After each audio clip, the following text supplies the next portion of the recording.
আপনিও চাইলে তাদের মতো সফল হতে পারেন। আর্কিটেক্টের ড্রয়িং এক্সাম দেওয়ার জন্য আমাকে সোশ্যাল মিডিয়ায় নক দিন, আমাদের অনলাইন কোর্স জয়েন করতে পারেন ফ্রি অফ কস্ট ফেসবুক গ্রুপের এক্সাম দেওয়ার জন্য।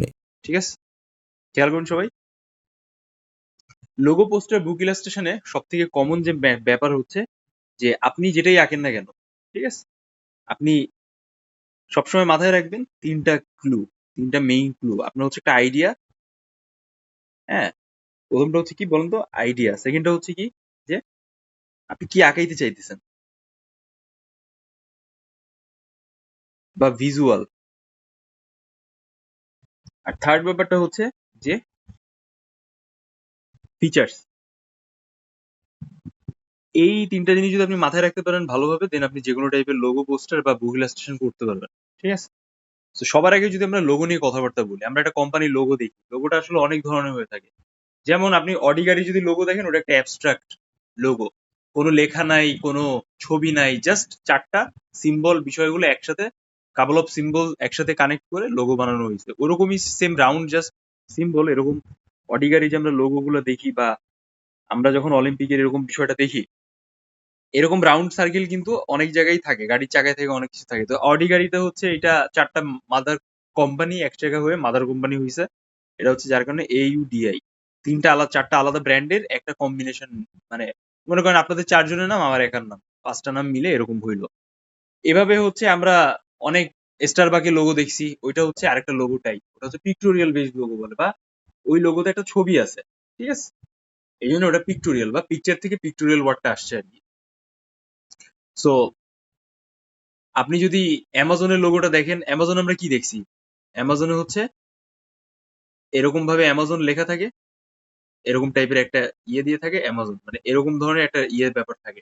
তো অ্যামাজন মানে হচ্ছে অ্যামাজন বনের মতোই একটা ভাইব। জাস্ট আপনি কেনাকাটা করবেন, এটা কেনাকাটার সর্বোৎকৃষ্ট স্পেস, যার কারণে অ্যামাজন। সো অ্যামাজন লাস্টে ই আছে। তো এরকম এভাবে সাধারণত কাজবাজ করে আর কি লোগো। আপনি একটা আইডিয়া দেখেন এখানে, অ্যামাজন এটা দিয়ে কিন্তু একটা ভাস্টলি কিছুকে রিপ্রেজেন্ট করতেছে। সেকেন্ডলি হচ্ছে ভিজুয়াল যে ব্যাপারটা আছে, এটা জাস্ট হয় পিক্টোরিয়াল লোগো দিয়ে উপস্থাপন করছে, হয় অ্যালফাবেটিক লোগো দিয়ে। এটা হচ্ছে অ্যালফাবেটিক লোগোর উদাহরণ, আর এটা হচ্ছে অ্যাবস্ট্রাক্ট। ঠিক আছে, আমরা এই তিনটা বিষয় সম্পর্কে ফার্দার ডিসকাশন করলাম আর জানবো আর কি। অ্যালফাবেট, সো অ্যালফাবেটিক, পিক্টোরিয়াল, আর হচ্ছে অ্যাবস্ট্রাক্ট। অ্যাবস্ট্রাক্টের ব্যাপারটা তো বুঝতে পারলাম, যে একটা অ্যাবস্ট্রাকশন বা বিমূর্ত অবস্থা থাকবে, খুব সিম্পলিফাইড ওয়েতে বিষয়টাকে উপস্থাপন করা হবে। আর অ্যালফাবেটিক হচ্ছে অ্যালফাবেটের সমন্বয়ে থাকবে। যেমন আমার নাম হচ্ছে রহমান বিজয়, ওটাতে আপনি একটা লোগো বানাইতে পারেন, বা ওই নামটা দিয়ে হচ্ছে জাস্ট একটা স্টাইলে, অ্যালফাবেটের স্টাইলে লোগো হিসেবে উপস্থাপন করতে পারেন। ঠিক সেরকম পিক্টোরিয়ালটা হচ্ছে ছবিযুক্ত কোনো লোগো বা এরকম একটা ব্যাপার থাকে। যদি এরকম টাইপের কিছু আসে, এটা সব থেকে লোয়েস্ট মার্কস থাকে, আর খুবই রেয়ার আসে, কম আসে, বাট তারপর আমি আপনাদের একটা হিন্টস বা শিখিয়ে দিচ্ছি। সো যখন পিক্টোরিয়াল লোগো আপনি আঁকাবেন, তখন ট্রাই করতে হয়, বা আপনি অ্যালফাবেটিক বা অ্যাবস্ট্রাক্ট লোগো আঁকান, সব থেকে আগে যেটা ট্রাই করতে হয়, আঁকানোর প্রসেসটা নিয়ে আমরা যদি কথা বলি, আপনাকে একটা মার্ক করতে হবে। এক্সাম হলে আপনাকে এখান থেকে এই আইডিয়া রিলেটেড বিষয়টা হিন্টস দিয়ে দিবে। ঠিক আছে, একটা হিন্টস দিয়ে দিবে যে তুমি আর্কিটেক্ট, বাংলাদেশ আর্কিটেক্ট এর একটা লোগো ডিজাইন করো, বা আর্কিটেক্ট ডে হিসাবে একটা লোগো ডিজাইন করো। ঠিক আছে, তখন আপনি ওটাকে উপস্থাপন করবেন। তা আপনার যে নিয়মটা হচ্ছে যে সবার আগে একটা যে ব্ল্যাঙ্ক স্পেস দেওয়া থাকবে, ওই স্পেসে এরকম ভাবে একটা প্রপার জায়গাকে ভাগ করে নিতে হয়। ঠিক আছে, ইন দ্য মিন টাইম আপনি এর ভেতরে আপনার লোগোটাকে উপস্থাপন করবেন। এখন আমি আর্কিটেক্টের এ নিলাম, ঠিক আছে, আর্কিটেক্টের এ নিলাম, এখানে হচ্ছে আমি একটা বিল্ডিং এর একটা পার্সপেক্টিভ অ্যাড করলাম। ঠিক আছে, আর এখান থেকে আমি হচ্ছে ডি দিলাম।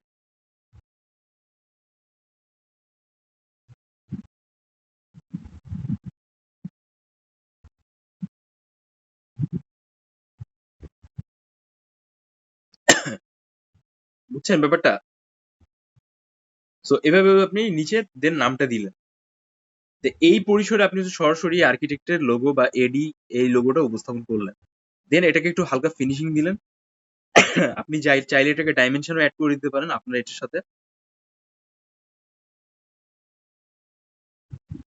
এই যে আমি যেভাবে দিচ্ছি,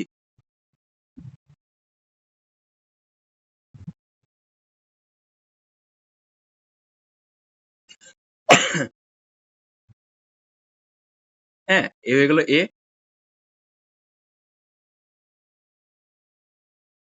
এটা খুবই ইন্টারেস্টিং আর সহজ বিষয়, খুব কমপ্লিকেটেড কিছু না যে আপনি পারবেন না বা আপনি বুঝতেছেন না, এরকম না। এ হলো ডি। হ্যাঁ, আপনি এখানে দিলেন যে আর্কিটেকচার অ্যাফেয়ার্স, এ হয়ে গেল আপনার কোম্পানি নেম। ঠিক আছে, দেন আপনি এইটা এইভাবে যে কোনো জায়গায় লেআউটটাকে ডিজাইনকে ডিটেলসে ডিজিটালাইজ করলে এটা আরো বেশি শাইনি দেখাবে। তো এইভাবে একটা বিষয়কে উপস্থাপন করা যেতে পারে। তো দেখেন আমাদের যে আইডিয়া বলছে, আমরা কিন্তু সেই বিল্ডিং এর থ্রুতে আইডিয়াটাকে জেনারেট করছি। আমরা কিন্তু ফিচার্স অ্যাড করছি এখানে, অ্যালফাবেটিক লোগোর একটা কম্বিনেশন উইথ পিক্টোরিয়াল মিক্সড। আর এই ওভারঅল বিষয়টা আমরা যেটা আঁকাইলাম এটা হইতেছে এই ভিজুয়াল। ঠিক আছে, এই ভিজুয়ালটাই হচ্ছে ওভারঅল ব্যাপার। দেন আপনি এইভাবে কিন্তু একটা কমপ্লিট লোগোকে উপস্থাপন করতে পারেন। হোপফুলি সবাই ক্লিয়ার ব্যাপারটা। এবার আমরা আসি হচ্ছে সরাসরি একটা কমপ্লিট বুক ইলাস্ট্রেশনের ব্যাপার নিয়ে। বুক ইলাস্ট্রেশনের ক্ষেত্রে সবার আগে আপনাকে যে কাজটা করতে হবে, আগে একটা বই টাইপের বিষয়কে উপস্থাপন করতে হবে। তো এটা জেনারেলি আপনি একটা বইকে এভাবে এঁকে নিবেন, পার্সপেক্টিভ থাকবে, কারণ আঁকার ক্ষেত্রে এই পার্সপেক্টিভটা অনেক ডিপেন্ড করে। ঠিক আছে,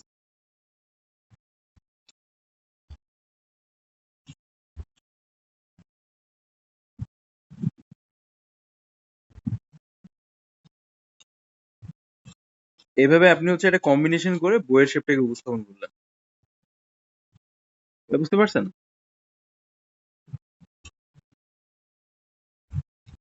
এ হয়ে গেল আমাদের বইয়ের শেপ।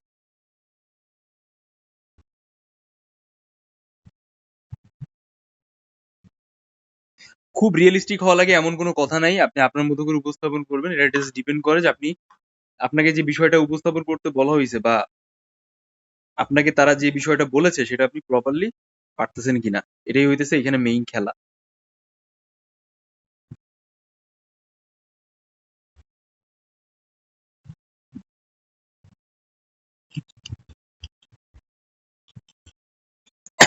ঠিক আছে, এই তো এই হয়ে গেল আমাদের বই। এখন আপনি যে কাজটা করবেন এর সাথে কি কি বিষয় অ্যাড হয় সেটা আমাদের জানতে হবে। মানে ওই ফিচার্স এর পার্টটা, ফিচার্স এর যে পার্টটা আছে এখানে হইতেছে ফিচার্স এর ভিতরে আপনি সরাসরি বিভিন্ন ধরনের যেই এই ফ্রন্ট স্পেসে বা এই cover cover cover cover page বলে এটাকে, বা কভার পার্ট, কভার পেজ এরকম এটা বলে। এখানে কি কি আসবে সেটা হচ্ছে আমাদের উপস্থাপন করতে হবে। ঠিক আছে, এখন এখানে হচ্ছে তিন চার ধরনের বিষয় আছে। একটা হচ্ছে বুক সম্পর্কে একটা ধারণা, যে এটা বেসিক্যালি কিসের উপর লেখা বইটা, বা এই বইটার ভিজুয়ালটা আসলে কি বা কনসেপ্টটা আসলে কি। কি জানলাম আমরা? কনসেপ্ট। ফার্স্ট অফ অল হচ্ছে কনসেপ্ট। সেকেন্ড হচ্ছে এই বইয়ের নাম, বুক নেম। ঠিক আছে, বুক নেম। এরপর হচ্ছে আপনি এখানে সরাসরি হচ্ছে এটা কে লিখছে সে সম্পর্কে উপস্থাপন করবেন, রাইটার। এটা ভালোভাবে বেচতে পারে। এই বইয়ের যেই মেইন কনসেপ্টটা আছে, রেড, অরেঞ্জ, গ্রিন আর ব্লু, আমি রিসেন্টলি এটা পড়ছি, এটা খুব ইন্টারেস্টিং একটা বই। তো এই 4 টাইপস এর যে মানুষের বিহেভিয়ার আছে, এই বিহেভিয়ারের লোকজনের সম্পর্কে বলা হয়েছে যে কিভাবে হচ্ছে আপনি একজন পার্সনকে আইডেন্টিফাই করবেন আপনার লাইফ স্কেচে, লাইফে আপনি কিভাবে হচ্ছে তাদের থ্রুতে নিজের যে একটা মানে সাপোর্ট আছে সেই সাপোর্টটা পেতে পারেন, বা right way to know a person, এরকম একটা ব্যাপার। How the effective way communicate with each in business and in life.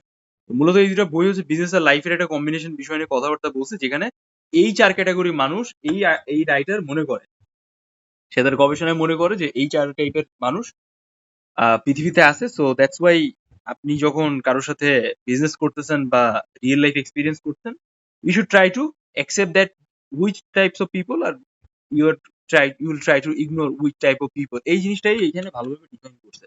খুবই ভালো একটা বই, আমি আপনাদের রিকমেন্ড করবো, পড়বেন বাসায়।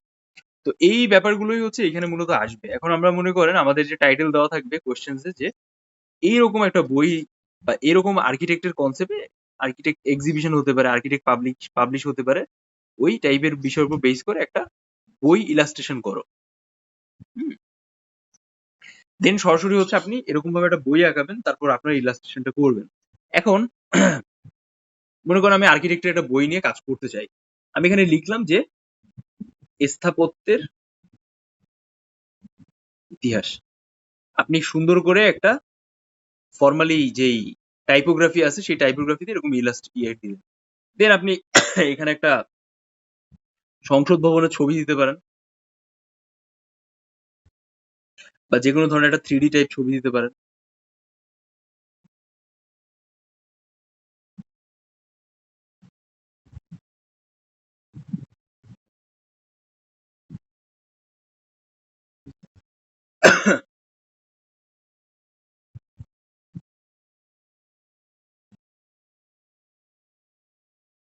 ঠিক আছে? দেন এখানে রাইটার নেম দিলেন।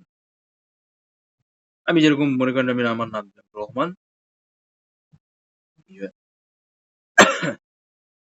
দেন আপনার যদি মনে হয় যে আপনি আরো কিছু কি বলে শেকড়ের সন্ধানে এরকম একটা টাইটেল দিলেন নিচে যেন ওই বইটা সম্পর্কে শেকড়ের সন্ধানে স্থাপত্য কলা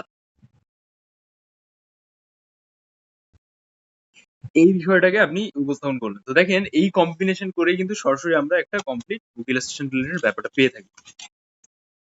এবার আমরা আসি হচ্ছে সরাসরি আমাদের হচ্ছে পোস্টার বা পোস্টার রিলেটেড ব্যাপার আসলে কিভাবে কাজ করে এই বিষয়টা হচ্ছে আমরা এই টাস্কে শিখবো। হ্যাঁ, পোস্টার হইতেছে খুব সিম্পল। আমরা ছোটবেলা থেকে স্কুল কলেজে বিভিন্ন জায়গায় আসলে করে থাকি যে বিভিন্ন দিবস, ঠিক আছে, দিবস, ক্যাম্পেইন,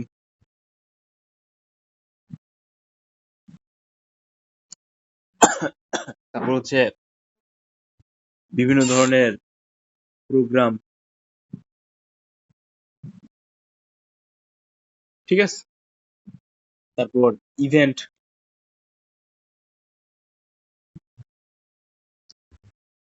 তারপর হচ্ছে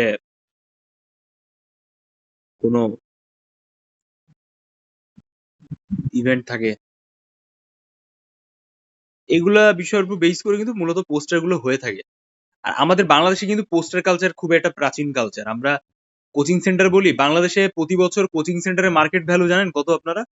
অলমোস্ট 1,00,000 কোটি টাকার কাছাকাছি।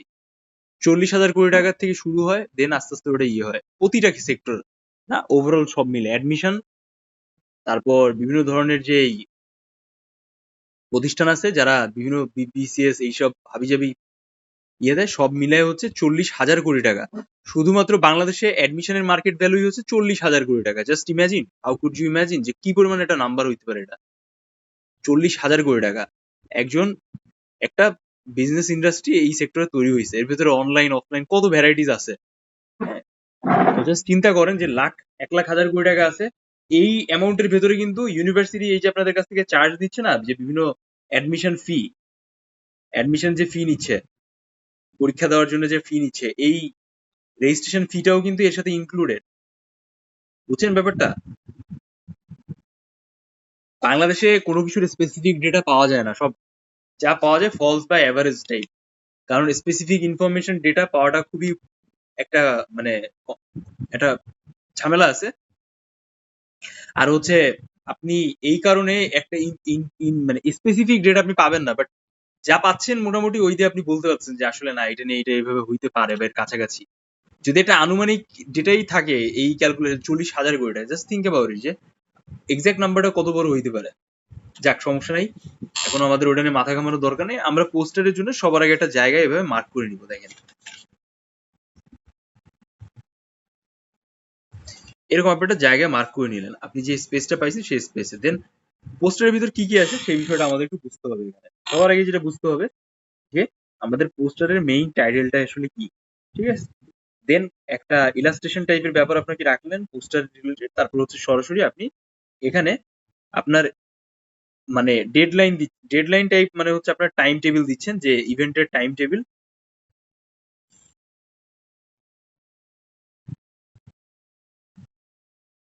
ইভেন্ট টাইম টেবিল, ঠিক আছে। আর হচ্ছে এখানে টাইটেল, মানে মেইন টাইটেলটা আসলে কি পোস্টারের। এবারে এখানে হচ্ছে কানেকশনের জন্য, আরো বেটার কানেকশনের জন্য ভিজুয়াল। আরে পুরোটা মিলে হচ্ছে আইডিয়াকে রিপ্রেজেন্ট করতেছে। ওকে, সো এই হইতেছে পোস্টারের মেইন কম্বিনেশন বা উপস্থাপন করার জায়গা। এখন আমরা যদি খুব সহজে এই জিনিসটাকে উপস্থাপন করি, আমরা জুলাই গণঅভ্যুত্থানে সচেতনতামূলক একটা কি বিতর্ক প্রতিযোগিতা রাখছি। এখন এটার জন্য আমরা একটা বিতর্ক প্রতিযোগিতায় সবাইকে কি বলতেছি উৎসাহ করার জন্য বা পার্টিসিপেট করার জন্য একটা পোস্টার আপলোড করলাম বিভিন্ন কোচিং সেন্টারের সামনে। সো আমরা এটাকে কিভাবে উপস্থাপন করবো দেখেন, এখানে হচ্ছে আমরা লিখবো যে ছত্রিশের বিতর্ক,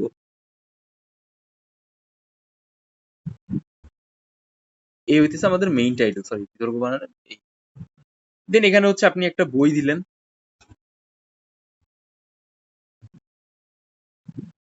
এরকম একটা বই দিলেন, দেন এর সাথে একটা কলম দিলেন। হ্যাঁ, এখানে হচ্ছে আপনি একটা অ্যাওয়ার্ড টাইপের দিলেন, জাস্ট ফর এ ভিজুয়াল। এই এখানে লিখলেন টোটাল আপনার যে গল্পটা আছে বা আপনার কনসেপ্টটা মূলত কি বিতর্ক প্রতিযোগিতা সেইটা। আপনার যে ইভেন্ট আছে এখানে দিলেন ডেডলাইন, রেজিস্ট্রেশন ডেডলাইন। অবশ্যই বাংলায় লিখবেন না, বাংলায় লিখবেন, ইংলিশে লিখবেন না। রেজিস্ট্রেশন ডেডলাইন, টাইম, আর হচ্ছে ওভারঅল যে ইয়েটা আছে কোথায় অনুষ্ঠিত হবে, লোকেশন। ঠিক আছে, লোকেশনের নিচে হচ্ছে আপনি দিলেন যেটা স্পেসিফিক ডেট, কতগুলো মানুষ পার্টিসিপেট করতে পারবে, ওভারঅল অ্যাক্টিভিটিস রিলেটেড কথাবার্তা দিয়ে এটা পোস্টারটা আপনি আপনার মতো করে সাজাই নিলেন। এখন আপনি যেই লেভেলেই আঁকেন যাই করেন সবসময় মনে রাখতে হবে যে একটা পোস্টার হচ্ছে একটা টোটাল ইভেন্টকে রিপ্রেজেন্ট করে। সো দ্যাটস ওয়াই আমি এখানে যে কয়টা নাম বললাম, দিবস, ক্যাম্পেইন, প্রোগ্রাম, ইভেন্ট, আপনি অবশ্যই যেন এই বিষয়কে কম্বিনেশন করতে পারেন। যখন আপনি কোনো ক্যাম্পেইনিং করতেছেন আপনার একটা প্রতিষ্ঠানের লোগো থাকবে, এখানে আপনি লোগো অ্যাড করবেন মাস্ট বি। তারপর আপনি যখন কোনো প্রোগ্রাম অ্যারেঞ্জ করতেছেন তখন অবশ্যই প্রোগ্রামে সাধারণত কি হয়, বুক পাবলিশ হয়। সো আপনি চাইলে এর ভেতরে বুক পাবলিকেশনের ব্যাপারটাও উপস্থাপন করতে পারেন, তাহলে এটা আরো বেশি আইডিয়াটাকে রিফ্লেক্ট করে। তো এভাবে হচ্ছে আপনি সরাসরি নিজের যে একটা কমপ্লিট ওভারঅল বিষয়টা আছে সেটাকে রিপ্রেজেন্ট করে উপস্থাপন করতে পারেন। আশা করি আপনারা ক্লিয়ার। এখন বলেন কারো কোনো কোয়েশ্চেন আছে কি?